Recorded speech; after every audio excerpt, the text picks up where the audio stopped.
So we've seen a long time ago that that if you compute the determinant of three vectors, 1, 2, 3, then the determinant here will then give you the volume. And then we've also seen in the previous video that if you get the base times the height, so if you get the area of the parallelogram times the vertical height, it will also give you the volume. So if this gives you the volume, and this also gives you the volume, then this must be equal to this. So in this video, we're going to check that this does indeed equal to this. Okay, so our aim here is to show that that this, the determinant of three vectors, will be the same as this. So remember from a long time ago, to compute the determinant of this, you would look at the A1, discard, and then look at these four.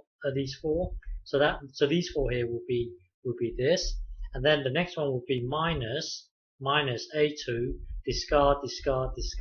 Look at these four, and for the third one, discard. Look at these four, and so on.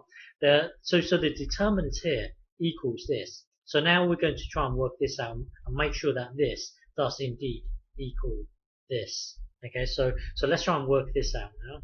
So when you have B cross C, so the first row would be your I hat, J hat, K hat.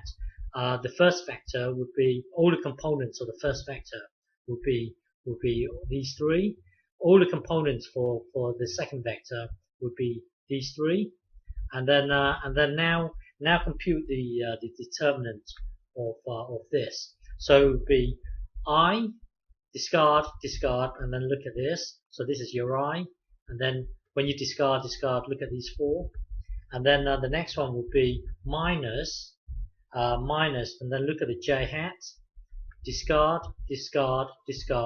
Look at these four. That's these four here, and then the next one would be look at the K, discard, and look at these four, and so on. That would then give us this. So now we're doing so vector A can be written as this. So this is a component, second component, third component, and then when you're computing the dot when you're computing the dot product, you only extract the number in front of the I hat. You ignore the I hat, you ignore the J hat, and you ignore the K hat.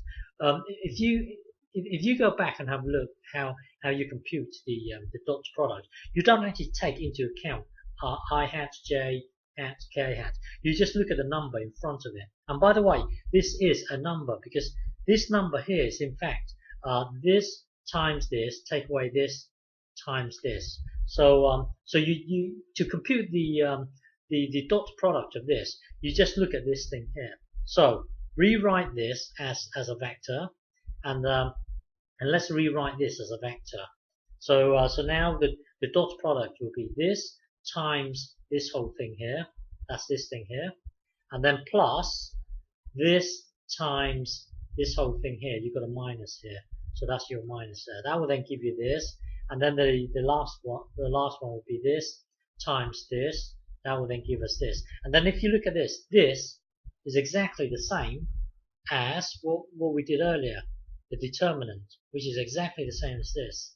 So the determinant here gave us this, and then we worked this out, it also gave us this. So these two are the same. Okay.